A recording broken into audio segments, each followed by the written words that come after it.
గర్భధారణ, ప్రసూతి చికిత్స, పిల్లలకు చికిత్స వంటి అన్ని సౌకర్యాలు కలిగిన ఒక పరిపూర్ణమైన ఆసుపత్రి మన సుధా ఫర్టిలిటీ సెంటర్.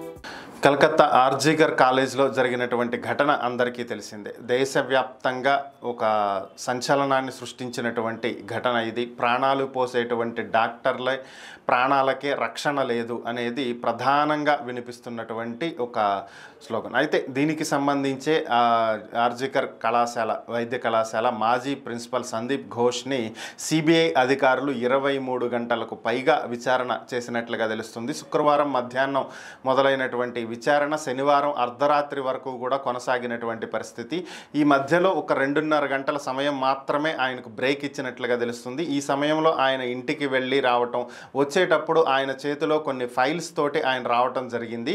అయితే అక్కడ స్థానికంగా ఉన్నటువంటి మీడియా ఆయన్ను ప్రశ్నించగా సిబిఐ అధికారులు విచారణ జరుపుతున్నమాట వాస్తవమేనని, అయితే ఆరోపణలు ఎదుర్కొంటున్నటువంటి వ్యక్తి సంజయ్ అనేటువంటి వ్యక్తిని తన ముందు కూర్చోబెట్టి క్వశ్చన్లు అడుగుతున్నారనేటువంటి వార్తలు వస్తున్నాయని, అందులో ఎటువంటి నిజం లేదని, కేవలం సిబిఐ అధికారులు మాత్రమే తనను ప్రశ్నిస్తున్నారని, అలాగే తనను అరెస్టు చేశారనేటువంటి వార్తలు కూడా వస్తున్నాయని, అరెస్ట్ అనేది జరగలేదని, కేవలం విచారణ మాత్రమే చేస్తున్నారు కాబట్టి తప్పుడు సంకేతాలను ప్రజల్లోకి తీసుకువెళ్ళకండి అని చెప్పి మీడియాని ఆయన కోరటం జరిగింది. దీని తర్వాత ఆయన విచారణకు హాజరవటం జరిగింది. అయితే మృతురాలి తల్లిదండ్రులు గత కొద్ది కాలం నుంచి డ్యూటీకి వెళ్ళటానికి తమ కుమార్తె భయపడుతుందని, ఈ కాలేజీలో చాలామంది వైద్య విద్యార్థినుల మీద ఎన్నో దాడులు జరుగుతూ ఉన్నాయని, చాలామంది హాస్పిటల్కి రావడానికి భయపడుతున్నారని వైద్య విద్యార్థినులు, జూనియర్ డాక్టర్లు, కాబట్టి దీంట్లో కళాశాల పాత్ర కూడా ఉందని, ముందుగా ఆమె హతురాలు